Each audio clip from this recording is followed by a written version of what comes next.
சென்னையில் ஆண் குத்துச்சண்டை நடுவர் தனக்கு பாலியல் தொந்தரவு கொடுத்ததாக பெண் நடுவர் ஒருவர் காவல் நிலையம் மற்றும் ஆன்லைன் மூலம் புகார் அளித்துள்ளதாக தகவல் வெளியாகியுள்ளது.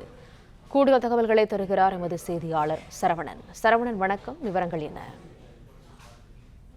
தமிழ்நாடு குத்துச்சண்டை சம்மேளனத்தின் மூலமாக நடுவராக செயல்பட்டு வரும் 33 வயதான பெண் நடுவர் ஒருவர் இந்த புகாரை அளித்திருக்கிறார்.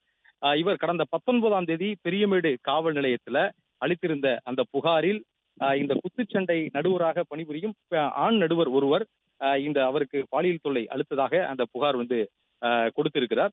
அதாவது இந்த பாதிக்கப்பட்ட பெண் 17 வயதிலேயே இந்த 18 வயதுக்குட்பட்டோருக்கான அந்த போட்டியில், தேசிய அளவிலான அந்த குத்துச்சண்டை போட்டியில் வெண்கல பதக்கம் வென்ற வீராங்கனையாக இருந்தவர். அதற்கு பிறகு தமிழ்நாடு குத்துச்சண்டை சம்மேளனத்தின் மூலமாக அவர் தேர்வு எழுதி அவர் தற்பொழுது நடுவராக 100க்கும் மேற்பட்ட போட்டிகள்ல அவர் நடுவராக செயல்பட்டதாகவும், குறிப்பாக 2021ஆம் ஆண்டு ஹரியானாவில் நடந்த தேசிய அளவிலான குத்துச்சண்டை போட்டியிலும் அவர்தான் நடுவராக செயல்பட்டதாகவும், அப்பொழுது தமிழ்நாட்டைச் சேர்ந்த 2 வீராங்கனைகள் வெண்கல பதக்கம் வென்றதாகவும் கூறப்படுகிறது.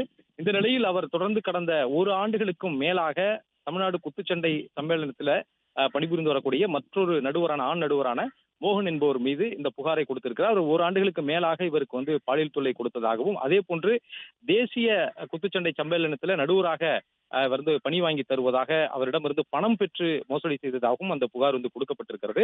அது மட்டுமல்லாமல் நேரு உள்விளையாட்டு அரங்கில் இந்த பெண் நடுவரிடம் அவர் அத்துமீறி நடந்து கொண்டார் என்றும் அந்த புகாரிலே குறிப்பிட்டிருக்கிறார். கடந்த 19ஆம் தேதி காவல் நிலையத்தில் புகார் அளித்ததோடு இது காவல் ஆணையருக்கு இமெயில் மூலமாகவும், சென்னை காவல் ஆணையருக்கு இமெயில் மூலமாகவும் இந்த புகாரை அனுப்பியிருக்கிறார்கள். இந்த புகார் தொடர்பாக புகார் மனு ஏற்புச் சான்று வழங்கியிருக்கக்கூடிய காவல்துறையினர் இந்த புகார் குறித்து தொடர்ந்து விசாரணை நடத்தி வருவதாக தெரிவித்துள்ளனர். தகவல்களுக்கு நன்றி சரவணன்.